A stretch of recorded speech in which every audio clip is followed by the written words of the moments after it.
there's a story that Walter Isaacson writes about where Elon got beat up pretty bad, and you were there, and then you also had to watch your dad yell at Elon for an hour, calling him worthless, all those kinds of things.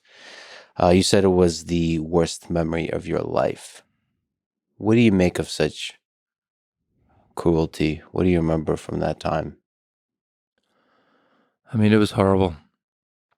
I think, coming back to the point of low value of human life, they tried to kill him. It there was no holding back. So I just watched someone, it wasn't just one, but there was a main person, and then there was a few others that piled in.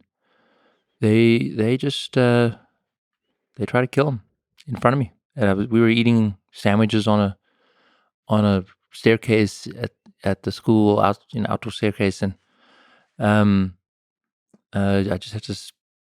They were not coming after me, and then I just had to watch, and I couldn't help. It was one of the saddest, most difficult experiences. It's just awful. Just like that, life can end. Yeah, it could have been you.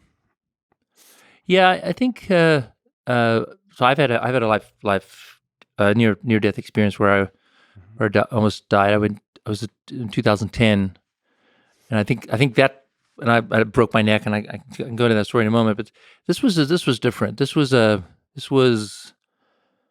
back to the low value of human life part, where if someone had killed my brother, if that person had beat him to death, which he was trying to do, life would have gone on. That's like an insane thought in an American, maybe in some tough neighborhoods, but for the most part, it's another thing. Yeah, the brutality of that, the mundaneness of that brutality. Yeah. It makes you think of all the places in the world that's happening. Exactly. And all the beautiful people that just disappear.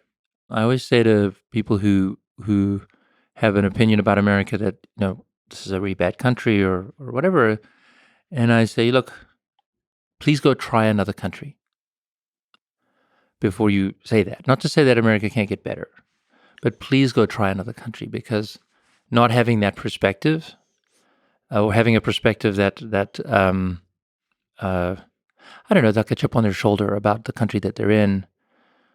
Okay, go try another country, and then come back and tell me. And pick any country. It doesn't have to be. It doesn't have to be some very violent country. Go pick any country, and you just realize that actually the world doesn't think the same way that America thinks, and you're going to just learn a perspective that I think gives you a better way to critique where we live in America. Yeah, it's humbling.